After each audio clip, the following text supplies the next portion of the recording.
무엇이 그 베테랑 전문가를 그토록 경악하게 만들었을까?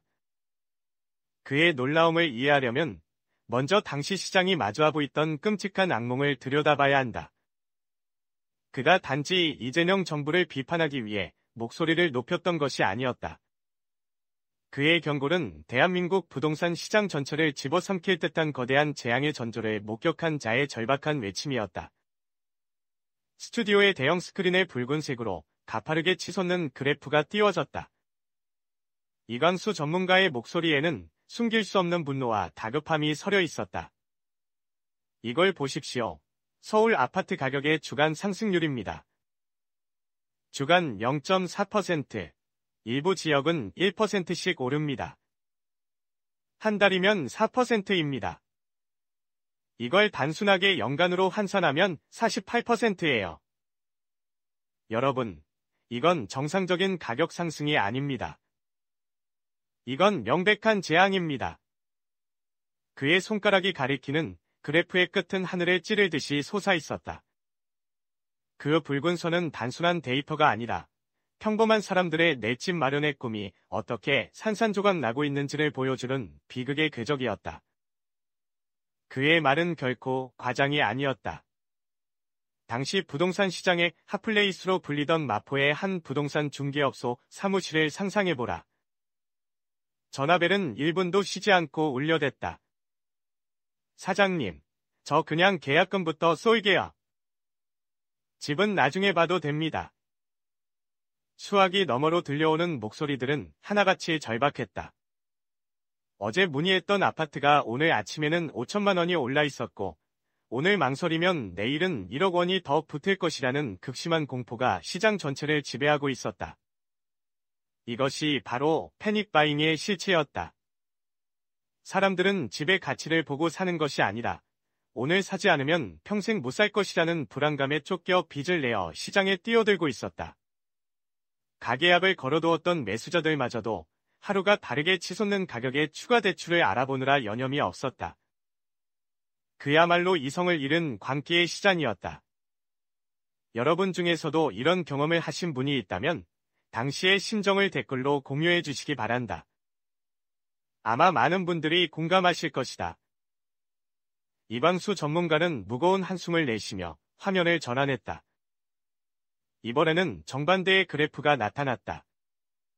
시퍼런 세 개의 선이 마치 절벽에서 떨어지듯 바닥을 향해 곤두박질 치고 있었다. 스튜디오의 분위기는 더욱 싸늘해졌다. 사실, 가격 상승보다 이게 더 무서운 데이터입니다. 바로 시장에 나오는 매도 물량입니다. 그의 설명이 이어졌다. 집을 가진 사람들이 집을 팔지를 않아요. 왜일까요? 간단합니다. 앞으로 가격이 더 오를 것이라는 강력한 기대감을 갖고 있기 때문입니다.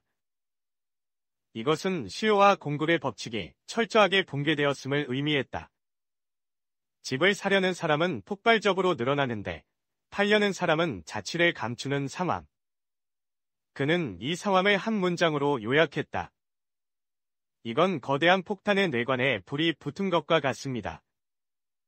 공급은 완전히 잠기고 수요는 미친 듯이 폭발하고 이런 시장에서 가격이 폭등하지 않는 것이 오히려 이상한 일이죠. 시장 참여자들은 모두가 한 방향만을 바라보고 있었다. 오늘이 가장 싸다는 신화 아래 너도 나도 영혼까지 끌어모아 대출을 일으키는 이 기이한 현상은 대한민국의 미래에 짙은 그림자를 들이우고 있었다. 그는 잠시 말을 멈추고 떨리는 목소리로 고백했다. 그의 얼굴에는 분석가의 냉철함 대신 한 사회 구성원으로서의 진심 어린 두려움이 가득했다. 솔직히 말씀드리면 저는 이 지표들을 보면서 며칠 밤을 제대로 자지 못했습니다. 정말 두려웠습니다. 이대로 아무것도 하지 않으면 대한민국 부동산 시장은 손 쓸 수 없이 완전히 붕괴할 것이라는 공포 때문이었죠. 그의 고백은 스튜디오의 공기를 더욱 무겁게 짓눌렀다. 이것은 단순한 경제 예측이 아니었다. 한 전문가가 자신의 지식과 데이터를 기반으로 내린 다가올 파국에 대한 섬뜩한 예언이었다. 그는 여기서 한 가지 의미심장한 말을 덧붙이며 사건의 이면에 또 다른 이야기가 있음을 암시했다. 그래서 저는 마냥 지켜보고만 있을 수는 없었습니다. 그의 눈빛이 순간 날카로워졌다. 제가 할 수 있는 모든 방법을 동원해서 여러 경로를 통해 이 위기의 심각성에 대한 메시지를 전달했습니다. 이대로 가면 이재명 정부는 실패할 수밖에 없다고, 이것은 정권의 운명이 걸린 중대한 문제라고 말입니다. 이 발언은 단순한 전문가의 논평을 넘어 보이지 않는 곳에서 정책 결정에 영향을 미치려 했던 그의 절박한 노력을 암시하며 스튜디오의 묘한 긴장감을 불어넣었다. 과연 그의 목소리는 어디까지 닿았던 것일까? 시장의 광길은 멈출 기미를 보이지 않았다. 폭탄의 초침 소리는 점점 더 크게 들려오는 듯했다. 매일 아침 신문 일면은 또다시 경신된 아파트 최고가 소식으로 도배되었고 사람들의 한숨은 깊어만 갔다. 이광수 전문가는 천천히 손을 들어 스크린의 모든 그래프를 껐다. 요란한 데이터가 사라진 검은 화면 위로 그의 심각한 얼굴이 비쳤다. 스튜디오에는 숨막히는 정적이 흘렀다. 그는 결심한데, 그러나 여전히 무언가에 크게 놀란 듯한 복잡한 표정으로 정면의 카메라를 똑바로 응시했다. 그리고 마침내 그들이 움직였습니다. 하지만 그 누구도 상상하지 못했던 방식으로 말입니다. 그 누구도 상상하지 못했던 방식. 그것은 바로 시장의 심장부로 직접 날아든 한치의 망설임도 없는 외과 수술 시 처방이었다. 시장의 광기 어린 복주를 멈추기 위해 이재명 정부의 금융위원회가 꺼내든 첫 번째 카드는 그 내용만으로도 시장 참여자들을 충격에 빠뜨리기에 충분했다. 이것은 단순한 정책이 아니라 부동산 투기와의 전면전을 선포하는 선전포고와 같았다. 이광수 전문가의 입에서 충격적인 첫 번째 조치가 공개되었다. 그의 목소리는 조용했지만 그 안에 담긴 파괴력은 스튜디오 전체를 뒤흔들었다. 내일부터 만약 당신이 이미 집 한 채를 소유하고 있다면 추가 주택 구매를 위한 당신의 대출 한도를 0원입니다. 0원, 그 단어는 마치 거대한 망치처럼 모두의 머리를 내리쳤다. 단순한 축소나 제한이 아니었다. 완전한 차단이었다. 이는 지난 몇 년간 부동산 시장의 가장 큰 문제 중 하나로 지적되어 온 전세를 끼고 집을 사는 소위 갭투자의 숨통을 문자 그대로 끊어버리겠다는 단호한 선언과도 같았다. 상상해보라. 지난 몇 년간 집값 상승으로 쏠쏠한 재미를 본 투자자 박 씨가 있다. 그는 강남의 아파트 한 채를 더 사기 위해 은행의 FIB 창구에서 대출 상담까지 마치고 주말이 지나면 계약서에 도장을 찍을 생각에 부풀어 있었다. 그러나 금요일 오후 발표된 이 정책 하나로 그의 계획은 한낱 휴지 조각이 되어버렸다. 월요일 아침 은행에서 그가 듣게 될 말은 고객님, 죄송하지만 대출이 불가능합니다. 일 것이다. 수십, 수백억의 자산가라 할지라도 레버리지를 활용할 수 없게 된 시장에서 그들의 영향력은 급격히 위축될 수밖에 없었다. 이것은 투기적 수요의 가장 중요한 본질, 즉 생명줄을 원천적으로 차단하는 그야말로 핵폭탄급 조치였다. 하지만 정부의 칼날은 여기서 멈추지 않았다. 투기의 총알을 막았다면 이제는 투기의 관역 자체를 무력화시킬 차례였다. 두 번째 칼날은 대출 총량 그 자체를 겨눴습니다. 수도권에서는 집값이 20억이든 30억이든 주택담보대출, 즉 주담대는 최대 6억 원까지만 가능합니다. 6억 원, 그 이상은 단 1원도 안 됩니다. 이광수 전문가의 설명이 이어졌다. 이 조치의 진짜 의미를 놓치면 당신은 앞으로의 부동산 시장을 절반도 이해하지 못하는 것이다. 이전까지는 주택가격에 비례하여 대출 한도가 늘어나는 구조였다. 30억짜리 집을 담보로는 15억까지도 대출이 가능했다. 이는 결국 비싼 집을 살 수 있는 자금력을 가진 사람들일수록 더 많은 빚을 일으켜 더 비싼 집을 사게 만드는 가격 폭등의 악순환을 부추기는 핵심 요인이었다. 정부가 사실상 고가 아파트 투기에 자금을 대주는 꼴이었다. 그러나 이제 6억 원이라는 절대적인 상한선이 생겼다. 30억짜리 집을 사려는 사람도, 10억짜리 집을 사려는 사람도 은행에서 빌릴 수 있는 돈은 최대 6억으로 동일해졌다. 이는 고가 주택시장에 대한 직접적인 타격이자 빚내서 집 사라는 시대의 종말을 구하는 강력한 신호였다. 정부가 시장에 던지는 메시지는 명확했다. 이제 더 이상 당신들의 투기 노름에 국민의 돈을 동원해주지 않겠다. 파티는 끝났다. 세 번째 조치는 더욱 교묘하게 시장의 편법을 파고들었다. 은행들이 경쟁적으로 내놓았던 50년 만기 초장기 주담대 들어보셨을 겁니다. 매달 내는 원리금 부담을 줄여 더 많은 대출을 받게 하려는 꼼수였죠. 평생에 걸쳐 빚을 갚으라는 현대판 노예 계약이라는 비판도 있었습니다. 이제 그것도 끝입니다. 대출 만기는 최대 30년으로 제한됩니다.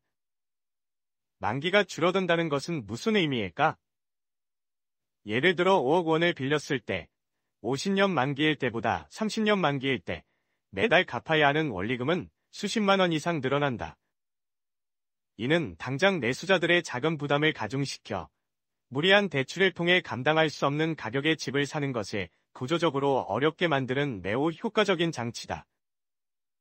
이광수 전문가는 연이어 퍼져나오는 초강력 대책들의 혀를 내두르며 감탄을 금치 못했다. 이건 그냥 제도를 손보는 수준이 아닙니다. 이들은 과거의 방식을 완전히 끊어버린 겁니다. 제한이 아니라 차단, 축소가 아니라 절단입니다. 이런 식의 급진적인 정책은 대한민국 부동산 역사상 없었습니다. 그의 흥분된 어졸은 이 정책이 얼마나 파격적인지를 실감하게 했다. 그런데 이 모든 조치보다 더 놀라운 지점이 있었다. 바로 속도였다. 만약 당신이 정책 결정자라면 이렇게 시장에 큰 충격을 줄 정책을 어떻게 발표하겠는가? 보통은 몇 달의 유예기간을 주며 시장의 충격을 완화하려 할 것이다.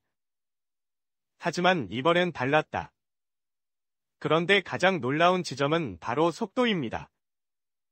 정책 발표 바로 다음 날, 심지어 은행문도 열지 않는 주말부터 바로 시행에 들어갔습니다. 왜일까요? 이광수 전문가는 잠시 숨을 고른 뒤 이 정책의 핵심을 꿰뚫는 설명을 내놓았다. 이 기습이야말로 이 정책의 가장 강력한 무기입니다. 시장에 대응할 시간을 주지 않는 것, 투기 세력이 그들을 피할 방법을 연구하고 빠져나갈 틈을 주지 않는 것, 이것이 핵심입니다. 과거의 부동산 정책들은 대부분 충분한 예고 기간을 두었다. 하지만 그 기간은 어김없이 그저전 막차타기 수요를 폭발시키는 부작용을 낳았다. 곧 대출이 막힙니다. 나는 소식에 불안해진 사람들이 앞다투어 은행으로 달려가고 이는 단기적으로 가격을 더욱 급등시키는 요인이 되었다. 정책의 약효가 나타나기도 전에 부작용이 시장을 뒤덮는 셈이다. 그러나 이번 정책은 달랐다. 발표와 동시에 실행. 금요일 오후에 발표하고 토요일 0시부터 효력이 발생했다. 은행 창구 직원조차 제대로 내용을 파악하지 못한 사이에 시장의 규칙은 이미 바뀌어 있었다. 금요일 저녁, 주말을 앞두고 느긋하게 자금 계획을 세우던 수많은 다주택 예정자들은 한순간에 모든 계획이 물거품이 되는 아찔한 경험을 해야 했다.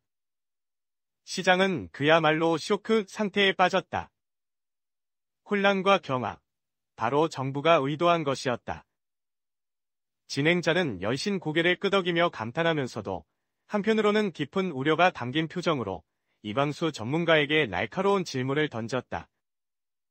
그의 질문은 환호와 놀라움으로 가득 찼던 스튜디오의 분위기를 순간적으로 얼어붙게 만들었다. 그의 눈에는 투기꾼이 아닌 이 땅의 평범한 청년과 신혼부부의 얼굴이 스쳐 지나가는 듯했다. 정책의 과감함은 알겠습니다. 빚으로 빚을 갚는 투기꾼들을 잡는다는 취지도 이해합니다. 하지만 정말 집이 필요한 사람들, 월급을 한 푼도 쓰지 않고 평생을 모아도 서울에 집 한 채 갖기 힘든 무주택 서민들은 이제 어떡하란 말입니까? 그들의 마지막 남은 희망이었던 대출이라는 사다리마저 이렇게 가차없이 걷어차 버리는 것은 아닙니까? 진행자의 날카로운 질문에 환호성으로 가득했던 스튜디오의 공기는 순간 무겁게 가라앉았다. 무주택 서민들의 마지막 사다리를 걷어차는 것 아니냐? 이 한마디는 정책의 과감성에 감탄하던 모두의 마음속에 있던 한 가닥 불안감을 정확히 찔렀다. 모든 시선이 이광수 전문가의 입으로 향했다. 그의 대답은 모두의 예상을 뒤엎는 충격적인 비유로 시작되었다. 그동안 우리가 목마른 사람들, 집 없는 서민들에게 무엇을 해주었는지 아십니까? 그의 목소리가 스튜디오를 가득 메웠다. 우리는 그들에게 바닷물을 먹였습니다. 바닷물. 그 단어는 충격 그 자체였다. 이광수 전문가는 말을 이었다. 목이 마르다고 울부짖는 사람에게 짜디짠 바닷물을 건네주는 것. 그것이 바로 지난 정부들이 해왔던 일입니다. 집값이 천정부지로 치솟아 있는데, 자, 돈을 더 빌려줄 테니 저 비싼 집을 사세요라고 말하는 것과 무엇이 다릅니까? 낮은 금리로 유혹하는 디딤돌 대출 같은 정책 자금이 바로 그 바닷물이었습니다. 그의 논리는 간단명료했지만 그 속에는 서민들의 삶에 대한 깊은 통찰이 담겨 있었다. 바닷물을 마시면 어떻게 됩니까? 갈증은 잠시 해소되는 것처럼 느껴지지만 결국 그 안에 든 소금기 때문에 우리 몸은 더 많은 수분을 빼앗기고 더 극심한 갈증에 시달리게 됩니다. 부동산도 똑같습니다. 그는 잠시 눈을 감고 마치 한 편의 짧은 드라마를 보여주던 이야기를 풀어냈다. 여기 결혼 3년 차인 젊은 부부가 있다고 상상해 봅시다. 천정부지로 오르는 집값에 불안해하다가 정부가 지원하는 저금리 대출 상품이 있다는 소식에 마지막 희망을 겁니다. 영혼까지 끌어모아 대출을 받아 겨우 서울 외곽의 작은 아파트 한 채를 삽니다. 그날 밤, 그들은 서로를 부둥켜 안고 눈물을 흘렸을 겁니다. 드디어 우리도 집이 생겼다고, 이제 안정된 삶을 시작할 수 있다고 말이죠. 하지만 그것이 바로 바닷물의 천만, 찰나의 시원함입니다. 곧이어 짠맛이 밀려옵니다. 매달 월급의 절반 이상이 원리금으로 빠져나갑니다. 금리가 조금이라도 오를까봐 매일 밤 잠을 설치고 아이를 갖는 것은 꿈도 꾸지 못합니다. 회사를 그만두고 싶어도 대출금 때문에 옴짝달싹할 수 없습니다. 그들은 집을 소유했지만 역설적으로 그 집에 갇혀버린 하우스 푸어가 된 것입니다. 개인의 빚은 눈덩이처럼 불어나고 그렇게 풀린 유동성은 안 그래도 뜨거운 시장에 기름을 부어 집값을 더욱 밀어 올립니다. 이것이 바로 바닷물의 저주, 악순환의 연속입니다. 모두가 함께 바닷물을 마시며 더 큰 갈증의 지옥으로 빠져드는 비극적인 상황이었습니다. 그렇다면 이번 이재명 정부의 정책은 무엇인가? 이제 그 바닷물 공급을, 이 희망 고물을 멈추겠다는 겁니다. 그의 목소리에는 단호함이 묻어났다. 물론 당장은 고통스러울 겁니다. 당장 대출을 받아 집을 사려던 무주택자들은 왜 내 사다리를 걷어차느냐며 분노하고 원망할 겁니다. 이 점이 바로 이 정책이 모든 비판을 감수해야 하는 지점이고 가장 용기가 필요한 부분입니다. 그는 잠시 숨을 고른 뒤 비전을 제시했다. 하지만 우리는 바닷물 공급을 끊는 것이 목적이 아닙니다. 목마른 사람을 그대로 죽게 내버려 두려는 것이 아닙니다. 바닷물을 끊는 이유는 우리에게 우물을 팔 시간을 벌기 위해서입니다. 진짜 마실 수 있는 시원한 샘물을 파낼 시간 말입니다. 그가 말하는 우물이란 바로 안정되고 합리적인 가격의 부동산 시장이었다. 대출 없이 평범한 월급만으로도 집을 살 수 있다는 희망을 가질 수 있는 시장. 우물을 파는 일은 화려하지 않습니다. 흙먼지를 뒤집어 써야 하고 시간이 걸립니다. 그동안 수많은 사람들이 왜 빨리 물을 주지 않냐고 돌을 던질지도 모릅니다. 하지만 결국 모두를 살리는 것은 바닷물 한 동이가 아니라 마르지 않는 우물 하나입니다. 집값을 내려주겠다는 겁니다. 대출을 조금만 받아도 살 수 있을 만큼 거품이 빠진 진짜 가격으로 집을 살 수 있도록 만들어주겠다는 겁니다. 이것이 진짜 무주택자를 위한 길 아닙니까? 이 지점에서 이광수 전문가는 보수 언론과 야당의 예상되는 맹공을 마치 눈앞에서 보는 듯 생생하게 묘사하기 시작했다. 그는 마치 다른 사람이 된 것처럼 목소리 톤을 바꾸며 조롱과 연민이 섞인 듯한 말투로 외쳤다. 제가 내일 아침 신문 헤드라인을 뽑아드리겠습니다. 서민의 사다리를 걷어찬 이재명 정부. 부자만 현금으로 집 사고 가난한 사람은 월세 난민으로 전락. 양극화 심화. 정부 믿고 청약 기다린 30대 배신감의 눈물. 이런 자극적인 제목들이 지면을 도배할 겁니다. 저를 믿으십시오. 무조건 그렇게 나올 겁니다. 스튜디오에는 쓴웃음이 흘렀다. 하지만 그는 아랑곳하지 않고 다시 진지한 표정으로 돌아와 카메라를 정면으로 응시하며 시청자들에게 직접 질문을 던졌다. 하지만 여러분, 여기서 우리는 선동과 본질을 구분해야 합니다. 한번 스스로에게 정직하게 물어보십시오. 진짜 서민을 위한 것이 무엇입니까? 내 소득으로는 감당할 수도 없는 수억 원의 빚더미입니까? 아니면 내 월급으로 충분히 살 수 있는 합리적인 가격의 집입니까? 어떤 것이 진짜 희망이고 어떤 것이 희망의 탈을 쓴 절망입니까? 여러분의 생각을 댓글로 남겨주세요. 이 주제에 대한 건전한 토론이 우리 사회에 반드시 필요합니다. 그의 질문은 문제의 핵심을 꿰뚫었다. 대출 기회라는 달콤한 말 뒤에 숨겨진 평생 빚의 굴레라는 진실을 폭로한 것이다. 그는 다시 자신의 목소리로 돌아와 힘주어 말했다. 그래서 이 정책은 용기가 필요한 겁니다. 욕을 먹을 용기. 당장의 지지율이 떨어질 것을 감수할 용기, 서민을 위한다는 명분으로 포장된 비판에 맞서 뚝심 있게 나아갈 용기 말입니다. 하지만 그럼에도 불구하고 이것이 진정으로 다음 세대와 대한민국 전체를 위해 옳은 길이라는 신념이 있기에 가능한 정말 용감한 정책입니다. 만약 여러분께서 이 용기에 공감하신다면 좋아요로 그 마음을 표현해 주십시오. 여러분의 지지가 이 어려운 길을 가는 정부에게 큰 힘이 될 것입니다. 그의 말은 결연했다. 빚의 고리를 끊어내려는 정부의 용기는 분명 박수받을 만했다. 듣고 있던 진행자도 시청자도 모두 고개를 끄덕일 수밖에 없었다. 하지만 그는 아직 할 말이 남은 듯했다. 그의 표정이 다시금 심각해졌다. 하지만 이 용기 있는 싸움은 이제 겨우 절반이 끝났을 뿐입니다. 대출이라는 눈에 보이는 괴물을 잡았지만 시장의 더 깊은 곳에는 이것보다 훨씬 더 교활하고 불공정한 시스템이 거대한 뿌리를 내리고 있었습니다.